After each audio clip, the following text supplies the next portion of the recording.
Good morning, ladies and gentlemen, boys and girls. Welcome to Chilltown Hoops. I'm your host, Jermaine. The youngsters call me OG. My friends call me J-Dub. Let's get to it. So, where do expectations come from? Expectations comes from what you've done previously. So, if you've done a job and you were subpar at it previous to coming here, there's no reason for me to think that you're not going to do a subpar job here. Because you haven't shown that you can do a better job. You also haven't shown that you can do a worse job. So I say that to say this Laker team, putting this team together, when I see James, when I see Anthony Davis, when I see Russell Westbrook, when I see this young kid Monk, when I see Ellington, when I see Nunn, when I see Bazemore, when I see DeAndre Jordan, what were the expectations of this team? Well, the expectations of this team were they were going to the championship. And that was primarily due to one guy and one guy only, James. Because he's proven throughout his career that I will at minimum get us there. I will at minimum get us there. And we have a really good shot at winning. And I've proven that we can win. I've proven that. So now you put this other mix of guys around him, despite who they are. You're convinced that these guys are going to do it because we've seen him do it in the past with less. So there's no reason for us to think that he can't do it again. But now we've seen Anthony Davis, and he's one of the better players in the game. So we're discounting his injury history. We're discounting how up and down he was the year before that. We're discounting that. We're gonna have a full season. Not only are we gonna have a full season, he's gonna be healthy, and his history has shown that he's one of the best players in the game. And with James, him who he won it with, there's no reason to think that they can't do it again. So wait, what do you mean? So we're going to add Russell Westbrook. Wait, what do you mean? We're going to add Russell Westbrook? What history has Russell Westbrook given you to make you believe that they have a legit shot at winning this? Well, that doesn't really matter. And the reason why that doesn't really matter is because this guy, James, he's so good. And he's done so much with less, he can work this out too. DeAndre Jordan, who's been completely ineffective. Well, don't worry about that. James is going to work that out. James can work that out. Well, what about Dwight Howard? Well, you saw what Dwight Howard did with James 2 years ago. They won the NBA championship. Why can't they do it again? James is so good, he's going to be able to get Ellington open shots. He's going to be able to get Nunn open shots. And he's going to open up the offense for these guys. Kent Bazemore, his job is going to be so simple.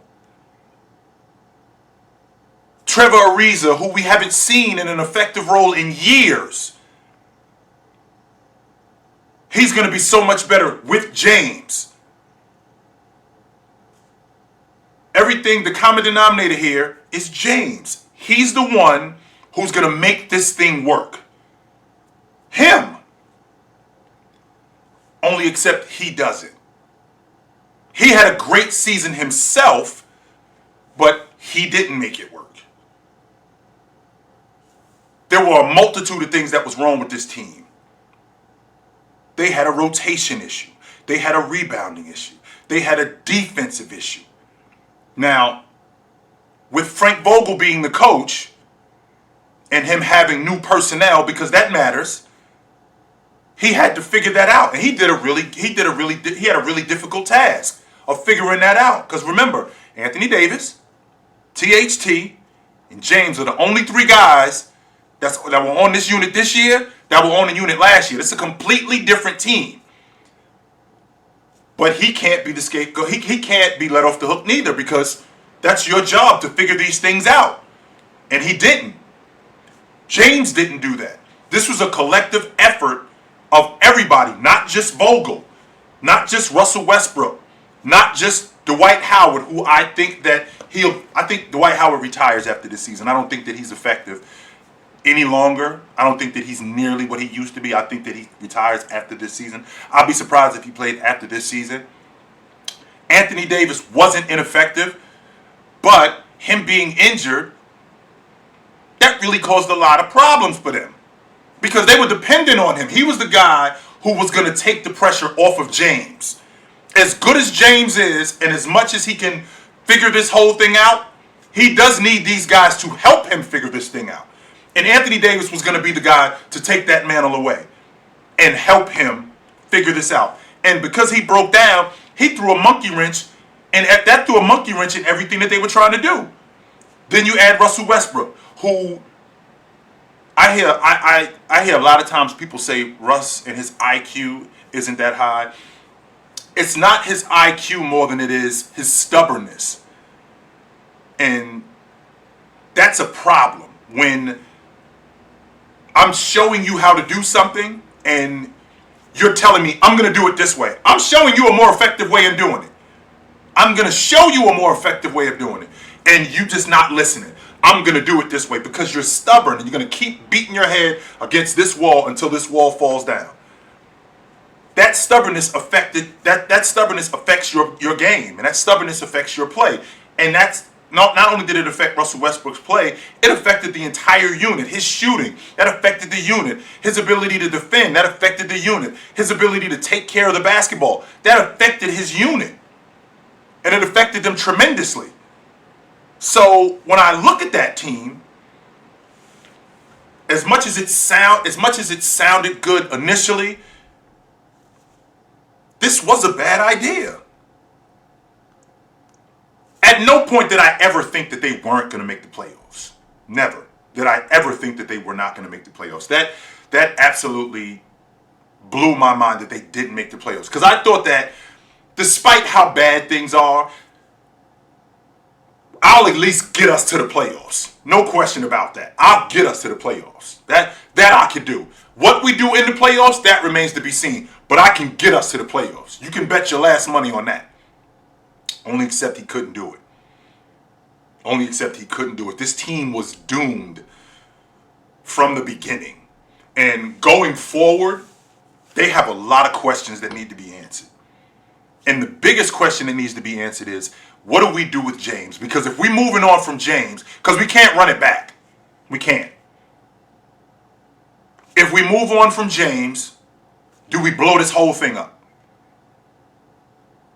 Do we complete? Because if we're moving on from James, I think we have to. Absolutely. If you're moving on from James, that means that we got to blow this whole thing up. What kind of value does Anthony Davis have?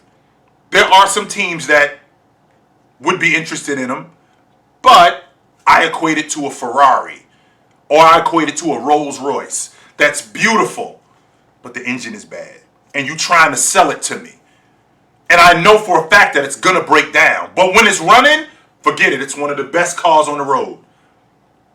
But I'm pretty confident that this thing is going to break down. How long am I going to have it? And is it worth the price that you're selling it to me for?